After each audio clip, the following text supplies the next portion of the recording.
card for him, so he couldn't go to the commissary, the base exchange, couldn't get health care, we couldn't get base housing, we didn't get the extra pay that men got for their spouses, unless they were disabled or mentally incompetent.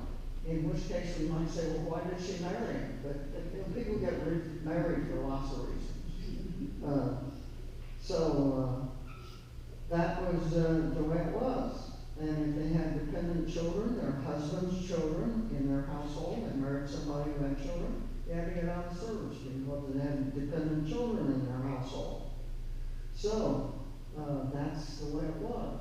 And just to show you what that was like, here's what one nurse had to say about this.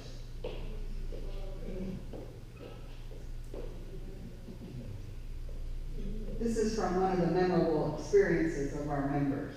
She says, it was 1955 and women were still serving in the armed forces or for the armed forces, as they always had in one capacity or another.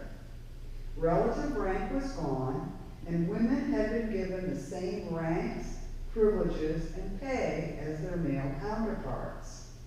I had the pleasure of serving in the Air Force Women's Medical Specialist Corps as a physical therapist from 1955 to 1961.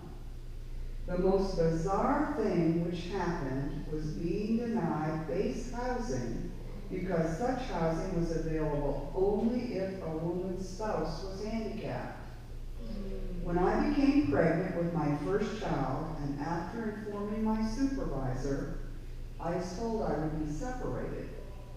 But I did work in the hospital. As part of my discharge physical, the examining physician noted an undifferentiated mass in my abdomen. He stated to me with a smile that an officer is on duty 24 hours a day, so this had to have been acquired in the line of duty. He said when I was ready to deliver, I should come back and they would deliver the baby for nothing. My chart read, the mass had been successfully removed and the Air Force had filled its responsibilities and the case was closed.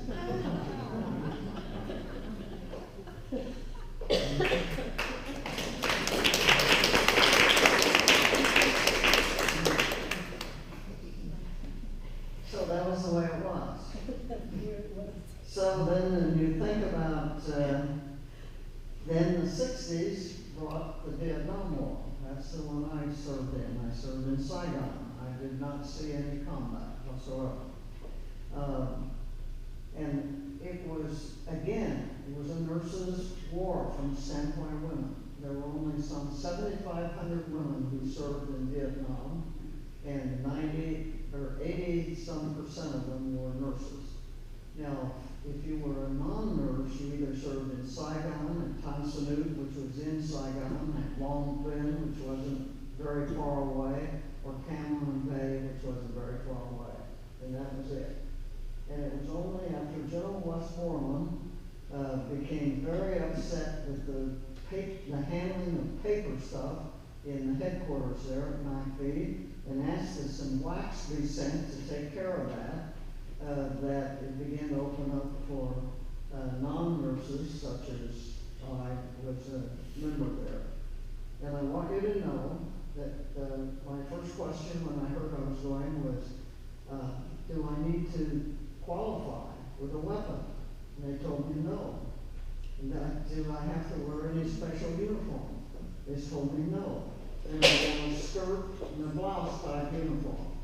So it was far different than it is today. So that was the way it was. Now, as things progressed and there was such opposition to the draft, it was decided that maybe they should recruit more women. And if they did, they had to remove this 2% limit. So they started looking at that. And if they did, they had to do something about this thing of only 9 colonels or captains, if you're going to take in lots more women. And maybe you want to look at this thing about women being admirals or generals.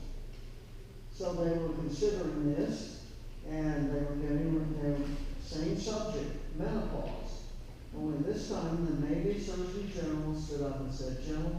must inform you that men go through menopause too. That was the end of that.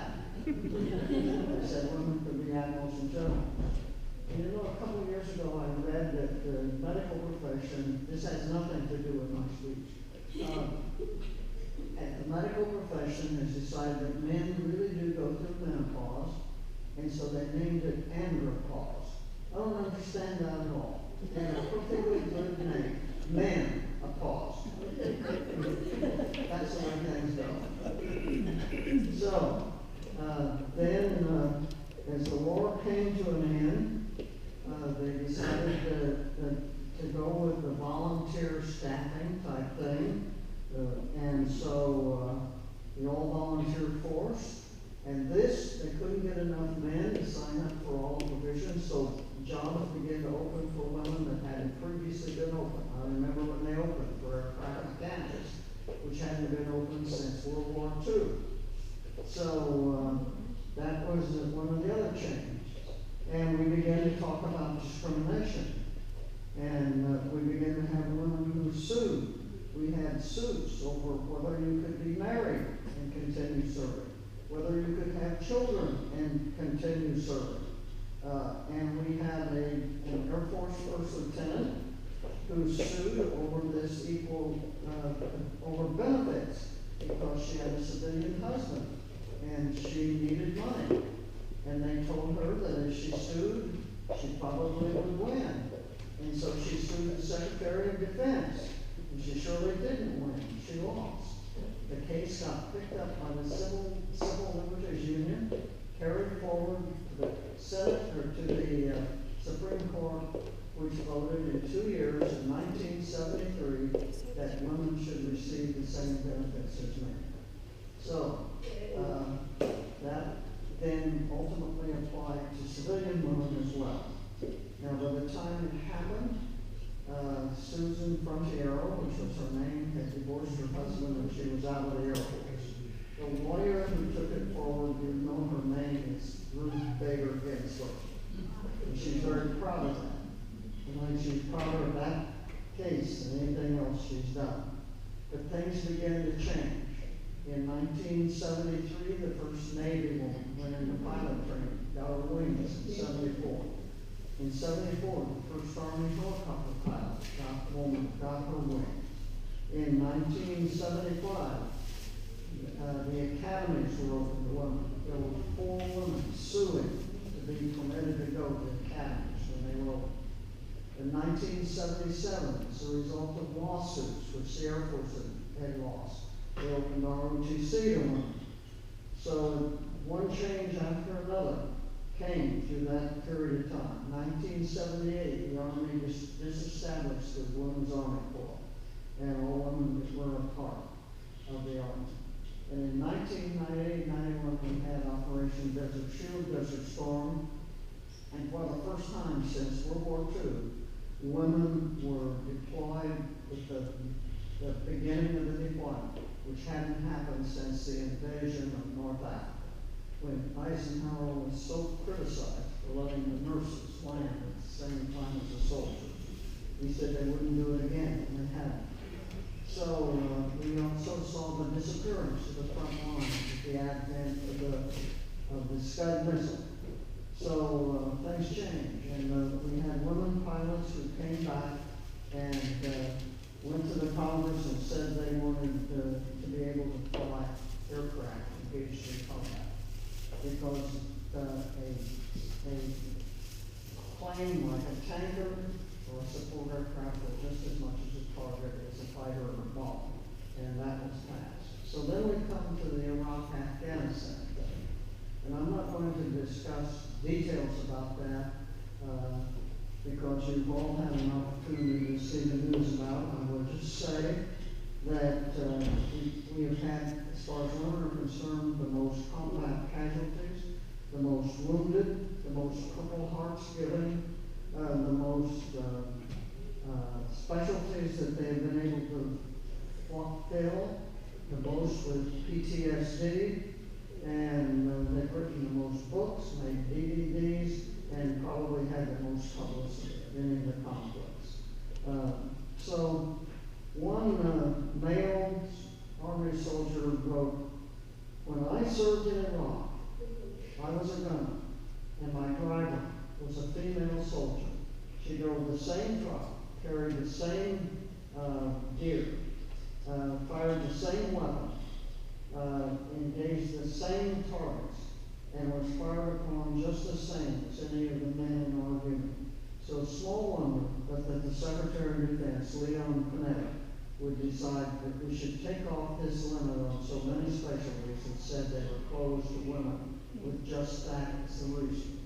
And so this past January 1st, the Secretary of Defense said, you have to be able to meet the requirements of it, and one of the things that won't happen, it won't be because you're a woman, but you can enter. So, as we think about in Iran and Iraq, we can think about the improvement as we continue to see, starting with Vietnam, how we care for the wounded. But we also understand better the mental problems that our soldiers are confronted with. And you probably all saw about the 3 women who qualified for Ranger, through the Ranger course, which is one of the most difficult in the Army.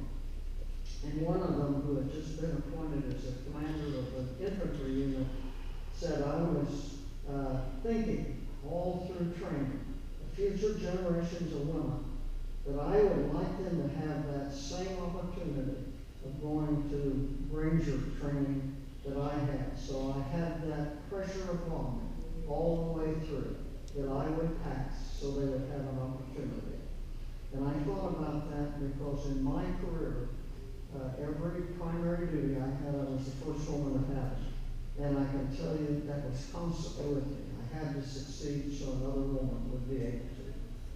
So as we think about the service of women, we need to think about that as from the standpoint that we are all men and women, we're citizens, and we all have a responsibility to support and defend this nation.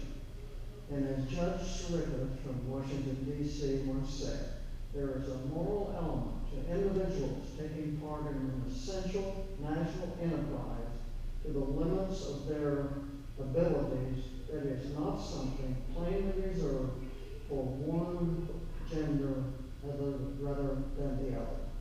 So we all need to do everything we can to make sure that our country survives and that it is a country, just like Alyssa Hawks said, that it's here for decades to come.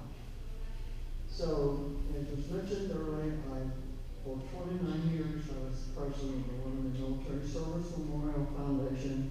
When I started, I had no idea what kind of a memorial we should have or how to build a memorial. We had $3,000 and off we went. And if you haven't, have any of you visited the memorial? Great. And I hope all of you will have that opportunity. It is collectively, the memorial exists, pay tribute to all women. It pays tribute individually to the register where women can have their registration, their picture, their record of service.